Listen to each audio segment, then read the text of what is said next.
everyone, welcome. Today I am sharing with you 5 old-fashioned frugal tips from my mom and 1 bonus hot tip at the end.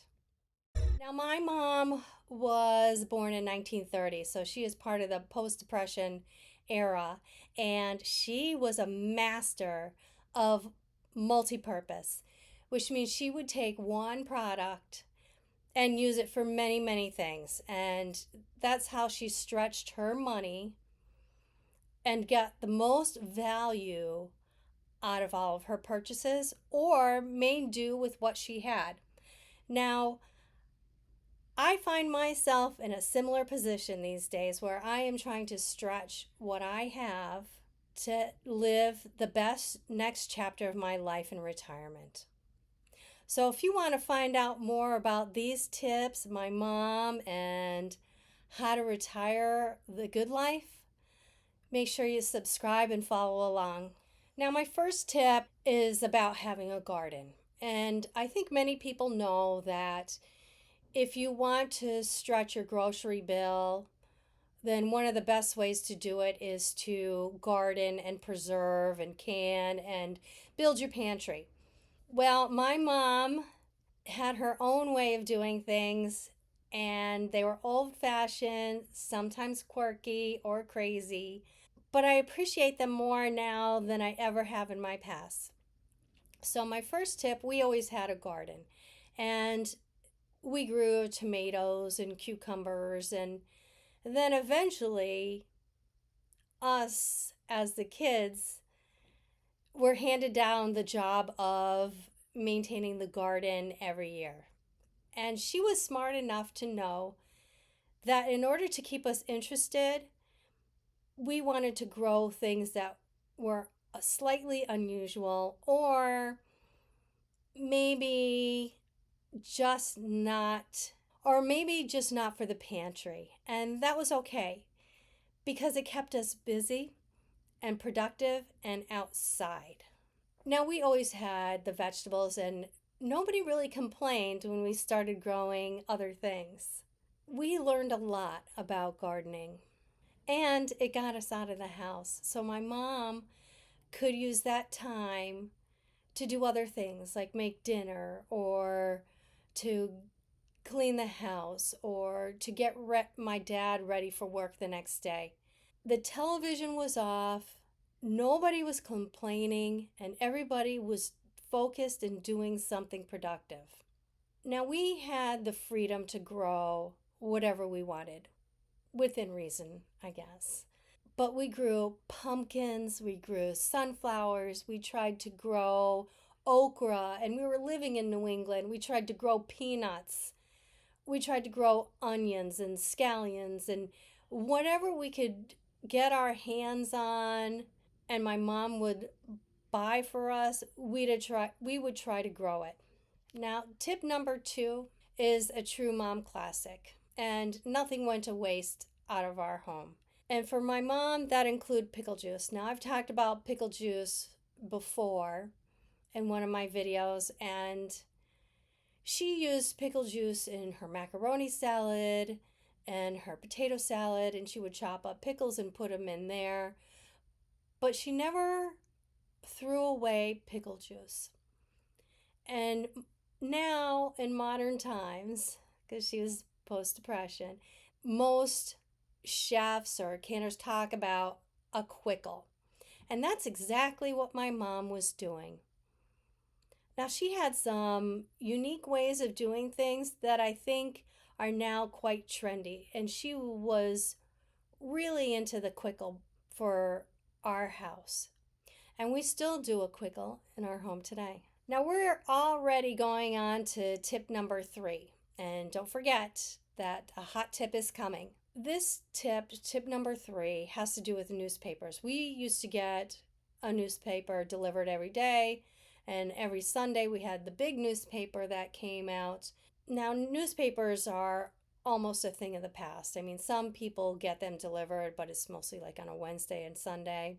But they weren't just for reading in our house. And newspapers were repurposed in several different ways.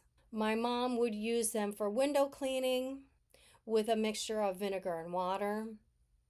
We used the comics to wrap gifts at birthday parties and Christmas time. We used newspapers for weed control in the garden. We would just tear up strips, and when we needed to go and weed the garden, we would lay down newspaper after we did and just cover it with a little bit of dirt. It also helped keep the young, tender vegetables from the colder months to getting that first frost. So we could shield the plants from the cold or frost so that we could extend the growth of our garden. Now, we were campers and we did a lot of fishing and we did our own worm composting. So, if you don't know what worm composting is, feel free to Google it. But we called them night crawlers, and we had a wooden bucket filled with dirt and worms, and we grew our own worms for fishing. And we would use newspapers sometime to help with that composting, and it created a rich, fertile compost for our gardens too. So we used it for fishing, but we also used that compost for our gardens. Wow, we're already on tip number 4. Now, like I said, we fished a lot. And my dad would take us, most every weekend, sometimes on the boat, or sometimes we would just go to a reservoir or a lake locally. And we would bring home fish for eating. Now we threw away the smaller size fish and let them grow to be a bit bigger before we would take them home. My mom would fillet them outside when we brought them home, but we didn't throw away any part of the fish. Like the fish heads and the fish bones became a part of our garden as well. Now, fish heads and fish bones are a natural fertilizer, and plants need that fertilizer for healthy growth. So our gardens had long-lasting nutrients from our own home. Nothing went to waste.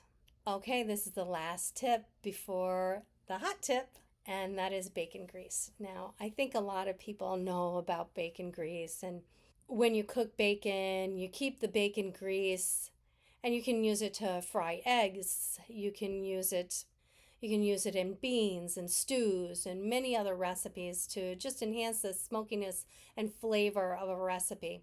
Now, my mom also used bacon grease. She would put it on pumpkin seeds, but she also had one very unique way to use bacon grease. And before I go into it, I just want you to know, don't try this at home. This is not something, don't try this at home. And I want to preempt this conversation by saying my parents and our family camped a long time. We belonged to a campers group and they were very safe. Now, this may seem a little crazy or unsafe, but I assure you, it was only my mom and dad that really used the bacon grease in this particular way. My mom would take bacon grease with one of her strips of rags from the old towels and dip it into the bacon grease, and that's how she would start a fire. Now, I am in no way saying go ahead and try this. It is on the internet as a thing, but unless you know what you're doing or you have the safety precautions around, please don't try this at home. But when it was raining out and we were camping and my mom needed to get a fire going, she would use some bacon grease. And that's all I'm going to say about that. And you can go ahead and Google it, but it was a real thing. And I just thought I would share that with you. It may make my mom or my dad seem a little frightening, but I assure you it was completely safe. And no one was harmed in any of the events of camping and bacon grease fires. Now, here comes the hot tip. My mom had many go-to products that she would use for more than one problem. And I think that's very common for someone who came from the post-depression era. And now I feel like it's become more a part of my life as I live a more frugal life in my retirement years. My mom used baking soda for many different things. Now, a good mixture of baking soda with a little bit of water or a lot of water was great for cooking and baking, but we used it as an antacid. So, whenever we had bubble belly, we would drink a little of the baking soda with water. Now, she would also make a thicker paste of the same thing, baking soda and water, and she would put it on our bug bites when we went camping.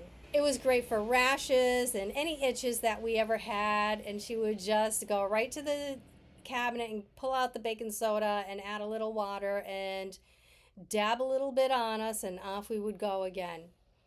We also used baking soda to brush our teeth. And like many other people, she kept a box in her fridge to help absorb the odors of a refrigerator.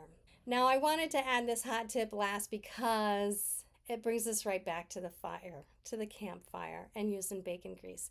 Now, I don't know if you knew this, but baking soda is a fire extinguisher.